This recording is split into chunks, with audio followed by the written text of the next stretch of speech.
So hello guys, welcome back to my YouTube channel. So आज को वीडियो में हम देखेंगे कि all about NDA 24 first and second. So आपको पता ही होगा कि एनडीए 1 ईयर में 2 बार एग्ज़ाम कंडक्ट कराता है। जो पहला एग्ज़ाम होता है अप्रैल एंड सेकंड एग्ज़ाम होता है सितंबर में।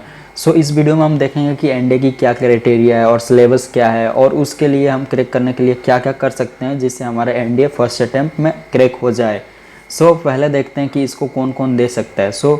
जो बंदा 12th पास है और अपीयरिंग है वो दे सकता है इस एग्ज़ाम को। और सेकंड, इसमें जो पोस्ट मिलती है वो पोस्ट होती है लेफ्टिनेंट की, और जो बंदा लेफ्टिनेंट बनता है उस बंदे की सैलरी होती है 56,000 से स्टार्ट होती है और 1,77,000 तक लास्ट जाती है।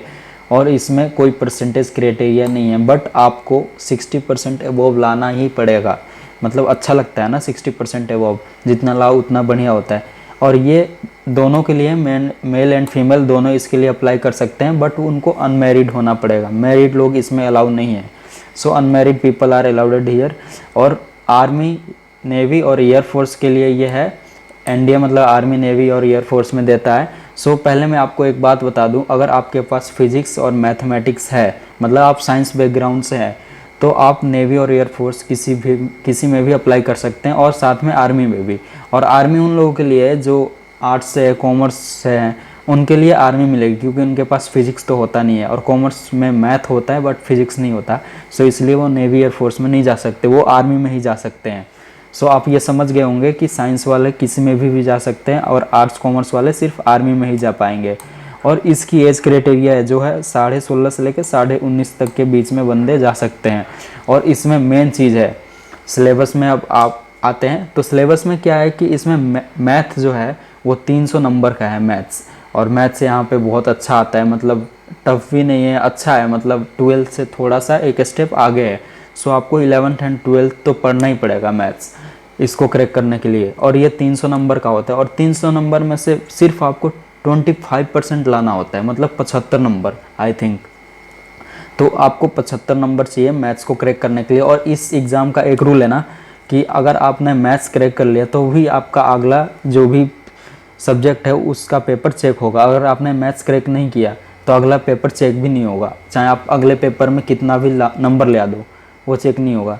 तो इसमें मैथ्स इंपॉर्टेंट रोल प्ले करता है जो 300 नंबर का है, और उससे भी कहीं ज़्यादा इंपॉर्टेंट रोल प्ले करता है जो इंग्लिश है। अकेला 200 नंबर का आपको यहाँ दिख रहा है और मैथ्स 300 नंबर का है, but English is more heavy than maths I think so, क्योंकि इंग्लिश यहाँ 200 नंबर का है, और एसएसबी में आपको कम्प्लीटली इंग्लिश की ही ज़रूरत है।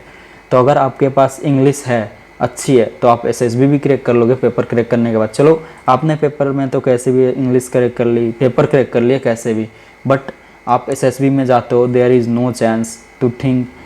तो आपको क्या है कि ऑन द स्पॉट ही बोलना पड़ता है। तो ऑन द स्पॉट बोलोगे तो आपको इंग्लिश में ही बोलना है। आपको इंग्लिश स्पोकन अच्छी होनी चाहिए, और ग्रामर भी अच्छी होनी चाहिए। ग्रामर तो अच्छी होगी क्योंकि आप रिटर्न करके गए होगे। तो आपको यहाँ मैथ और इंग्लिश पे ज़्यादा फोकस करना। और लास्ट चीज़ है जो जीएस है, जीएस में फिजिक्स, केमिस्ट्री, बायोलॉजी और जियोग्राफी, इकोनॉमिक्स, हिस्ट्री, ये सब आ जाता है। तो जीएस ज़्यादा इम्पोर्टेंट भी है, और आप देख सकते हैं इसको। और ये तगड़ा कहाँ से हो सकता है, आपको न्यूज़पेपर लगाना पड़ेगा। न्यूज़पेपर लगाओ हिंदू का और हिंदुस्तान टाइम्स का। आपको इसका न्यूज़पेपर लगाना पड़ेगा बेसिकली, तभी आपसे हो पाएगा। गाइस जब आगे बढ़ते हैं तो ये है टोटल 900 नंबर का है। ये एनडीए का एग्ज़ाम 900 नंबर का होता है। और जो पहला एनडीए का एग्ज़ाम होता है अप्रैल यहाँ 24 का होगा, जो 21 अप्रैल को होगा, जिसे आप देख सकते हैं 24 में 21 अप्रैल को इसका डेट निकल रखा है। और फॉर्म का डेट निकलेगा, जो फॉर्म भरने का डेट निकलेगा दिसंबर से निकलेगा, और जनवरी को शायद 10 जनवरी तक रहेगा इसकी वैलिडिटी आई थिंक सो। और रिजल्ट डेट अनाउंस हो जाएगा। एंड एनडीए 2 का जो डेट है वो 1 सितंबर को है, होने वाला है एनडीए 2 का एग्ज़ाम।